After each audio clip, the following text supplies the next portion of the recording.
മുഗൾ ഭരണാധികാരികൾ പാർട്ട് 1 ബാബർ. മുഗൾ ഭരണാധികാരികൾ പാർട്ട് 1 ബാബർ 1526 പാനിപ്പത്ത് യുദ്ധത്തിലൂടെ മുഗൾ രാജവംശം സ്ഥാപിച്ചു. 1526 ഏപ്രിൽ 26 ഡൽഹിക്കടുത്ത പാനിപ്പത്തിൽ ബാബർ സൽത്താനത്ത് ഭരണാധികാരിയായ ഇബ്രാഹിം ലോധിയോട് ഏറ്റുമുട്ടുകയും ലോധിയെ തോൽപ്പിക്കുകയും ചെയ്തു. 1526 പാനിപ്പത്ത് യുദ്ധത്തിലൂടെ മുഗൾ രാജവംശം സ്ഥാപിച്ചു.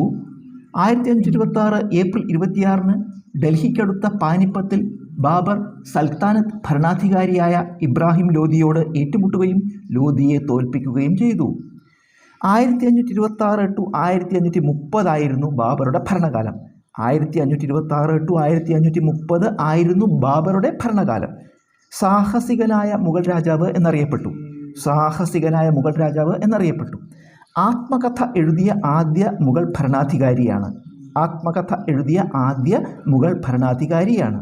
യഥാർത്ഥ പേര് ഷഹറുദ്ദീൻ മുഹമ്മദ്. ഇന്ത്യയിൽ ആദ്യമായി പീരങ്കിപ്പട ഉപയോഗിച്ചു. ശവകുടീരം കാബൂളിലാണ്. ഇന്ത്യയിലേക്ക് റോസ് ചെടി ആദ്യമായി കൊണ്ടുവന്നു. മാങ്ങയെ ഹിന്ദുസ്ഥാൻ്റെ തനതായ ഫലം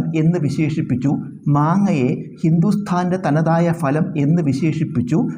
ആത്മകഥാകാരന്മാരിലെ രാജകുമാരൻ എന്നറിയപ്പെടുന്നു. അദ്ദേഹത്തിൻ്റെ ആത്മകഥ തുസുഖ് ഇ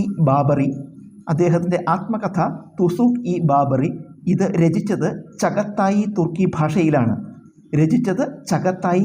ഭാഷയിലാണ്. ഓർമ്മക്കുറിപ്പുകളുടെ സമാഹാരമാണ് ബാബർനാമ.